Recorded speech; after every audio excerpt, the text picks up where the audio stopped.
Welcome to Hoovie's Garage, the dumbest automotive channel in all of YouTube, and I have the distinct honor of driving this 1990 Ferrari 348 past 100,000 miles.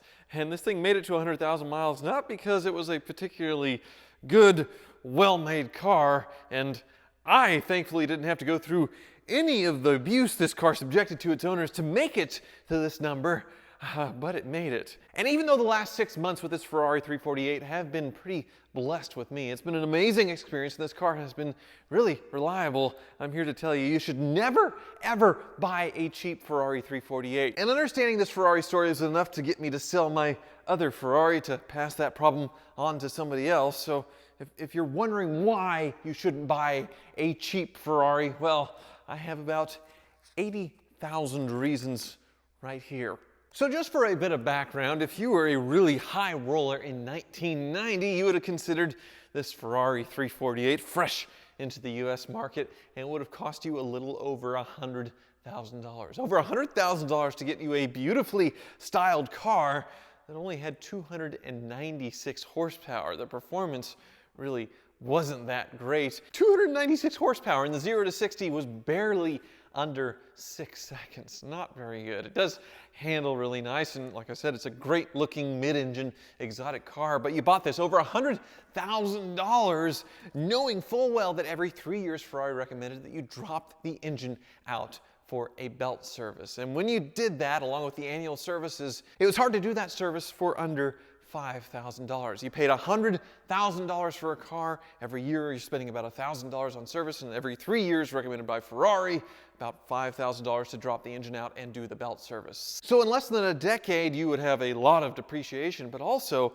the amount of service you could have had done would have bought you a brand new Mazda Miata. But I have no records of the first 10 years of service. I have the following 20 years. This car is 30 years old, so what I have here in service records doesn't follow the Ferrari recommended path. Instead of every 3 years of a belt service, it went every 7 years, and a lot of it was done at independent shops and not at Ferrari dealers, and a lot of things were done by the owners themselves. They just bought the parts and put it in there. But still, here we have $70,000 to $80,000 worth of service records in 20 years to get this thing to 100,000 miles. And we'll go sit at the back here.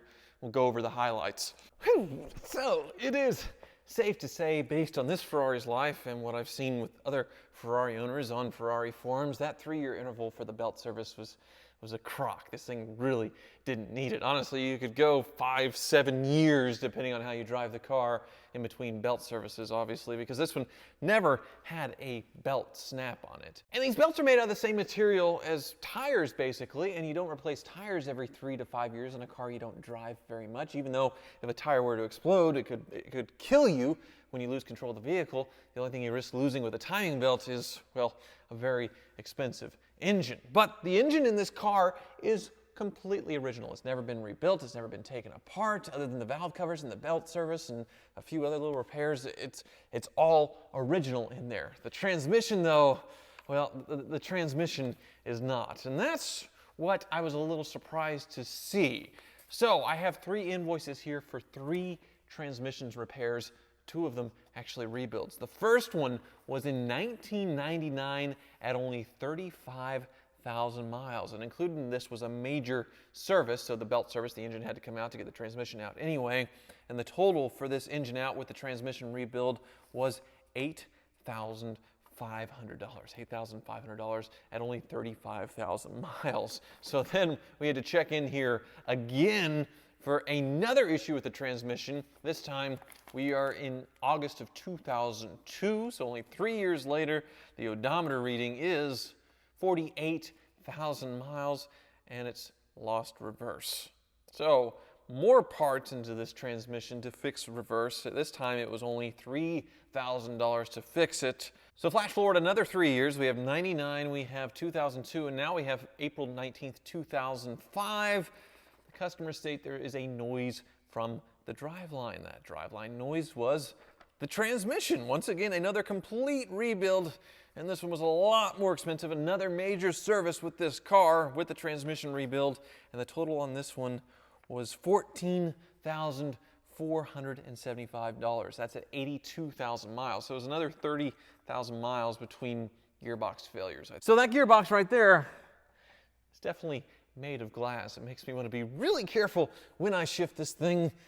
Even though the clutch service is very easy, it sits right back here. The transmission, to take it out, you have to take the engine out, everything else, and expensive parts, obviously. So, belt services, as far as these go, I have the record from '99, I have this record from 2005, and I have one more from 2010, where the previous owner, who was a Delta Airlines pilot, he was the one who put the carpet all in the interior and did a lot of homemade remedies like the seats and everything else. He did a lot of work himself, so he may have done this major service himself. I have the record for the parts, but I have no record for the labor on the repairs. He still would get stumped sometimes and would take it to the Ferrari dealer for things that, for diagnostic things when he couldn't figure out how to get a light off for an inspection or if it wasn't running right. But all the maintenance he did himself, but still cost him thousands and thousands of dollars, but he kind of let things go a little bit. But he listed it for sale really cheap. This was in 2016. He sold it for only $24,000. I was just a little bit too slow. The prior owner to me, who owned this Ferrari for the last 3 years, Vince, he beat me to it. But man, was he in for a world of hurt. At this point, it was over 7 years from his last major. It was super overdue. He dropped it off at an independent shop, spent $9,000, and they screwed it up. They messed it up. So he had no choice but to take it to the Ferrari dealer, redo everything again, along with plenty of other stuff. And that second major, which is right here, ended up costing him $20,000. $20,000 because there was so much to fix, including a crack in the block that had to be welded. So I say this engine was built really well, but there was some kind of defect in the casting which resulted in a crack in the block, which was able to be repaired, but still is causing a massive oil leak. I dodged just a massive bullet with this thing. Normally it's me who has to deal with all of these issues, but poor Vince, he took it like a man. He paid all these bills. He enjoyed the car for a couple of years. He made a great YouTube video on it with his son-in-law, who has a YouTube channel. It's a motor vlog, but they also did a great Ferrari video for something way prettier than what I can do. You can check it out in the link in the description below. And he eventually had his fun and he listed for sale. Sold it to me for $35,000. Oh, the fuel tank was leaking too. He had to replace the fuel tank. My goodness. So he sold it to me for $35,000 after buying it for $24,000 and spending well over $30,000 on it. He had a starter. He had to put a starter in it. And he did a lot of the maintenance himself after this major. So, my goodness. That's why you should never, ever, ever buy a cheap used Ferrari. It's all totaled up here.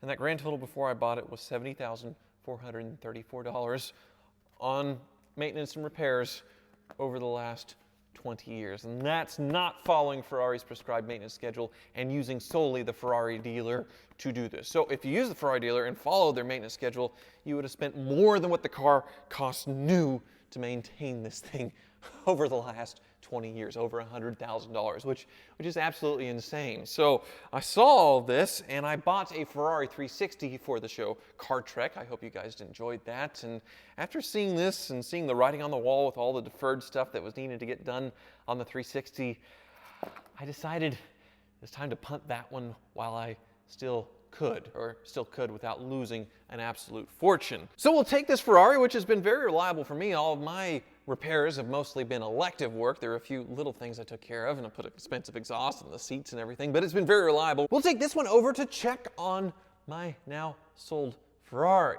And I say very reliable, but there's a ticking clock on this thing. We're going on 4 years since the last belt service. We're on another 2 to 3 before I have to drop the engine out again. That is, if not something else fails. But I think this car is worth it, and I'll try to explain that on the drive over.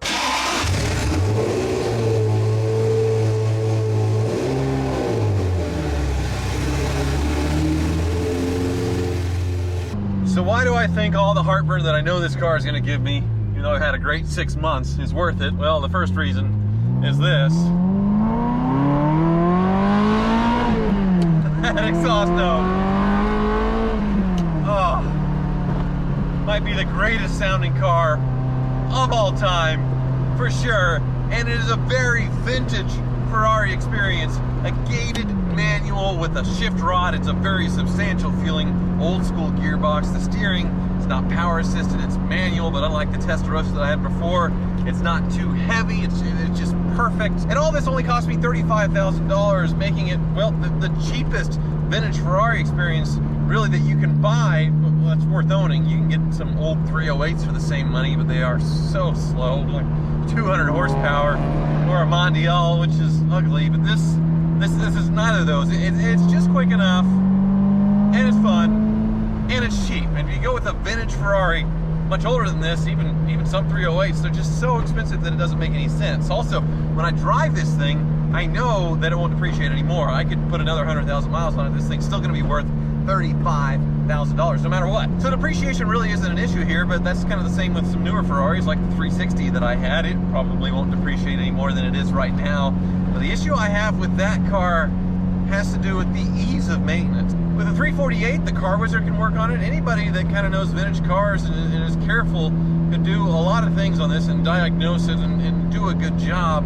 But with the 360, there's just some things that the Ferrari dealer or someone with a really expensive Ferrari computer, that's the only way you can fix some things, like the top, which we'll see in a little bit. We're almost to Johnny's, the sad new owner of the 360. Well, he's happy, but he's had some issues.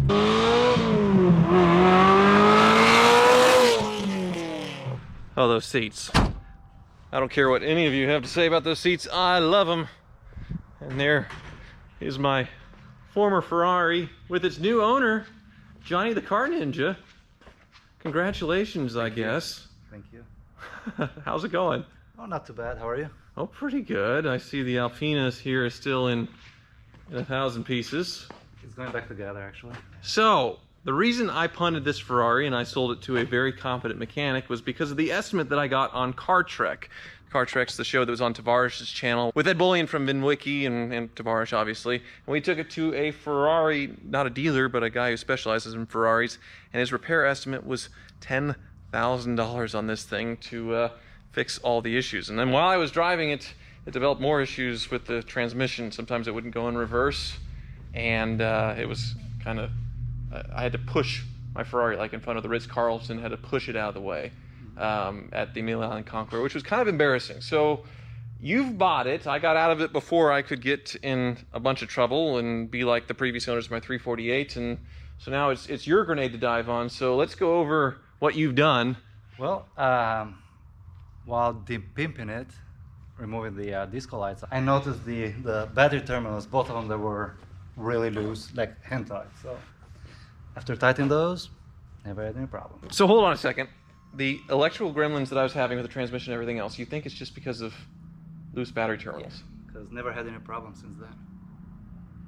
Okay, well, I know you spent a lot of money on this top, and that was the bulk of the repair estimate here, was $7,000 for this top, which, I mean, it's a lot of work, right? Yeah, but only cost me $1,300 bucks.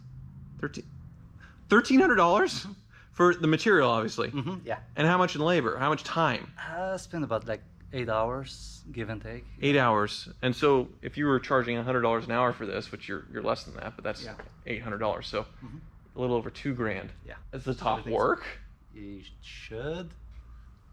That's not very much confidence. So it does, yeah. Let's see. Okay, I want to see this. So I fought this top endlessly. There's a constant battle on the show. A massive hole was right here, which is no more. You're kidding me.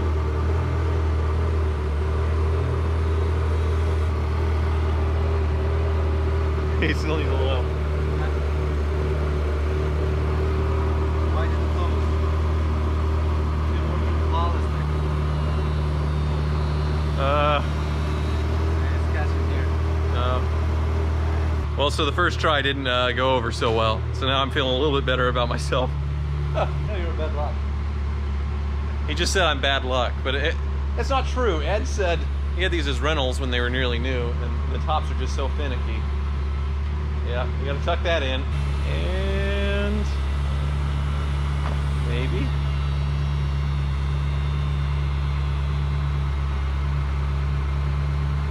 So it works, I guess. Kind of.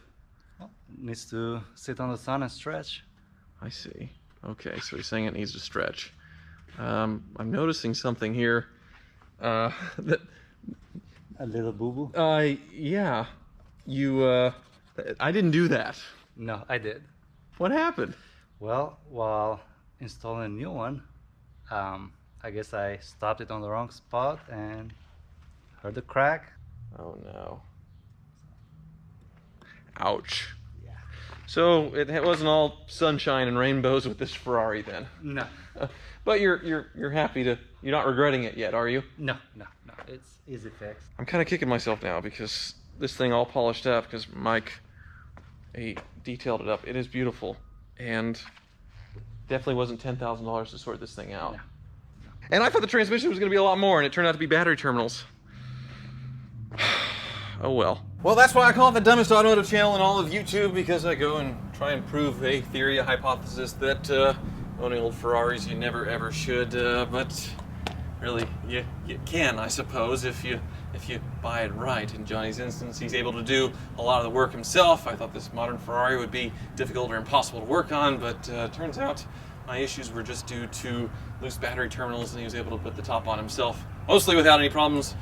And my Ferrari 348, well, it's been a nice honeymoon for me because the previous owner spent over $30,000 in the last 3 years fixing it. Still, I don't regret selling this 360, even though it was a totally unforgettable experience with Ed and Freddie there in Florida, and it handily won the challenge for me, but I guess I don't need it. There's the Mercy Roadster that needs to be put back together, and really any other convertibles I get should have a back seat so I can hold the baby.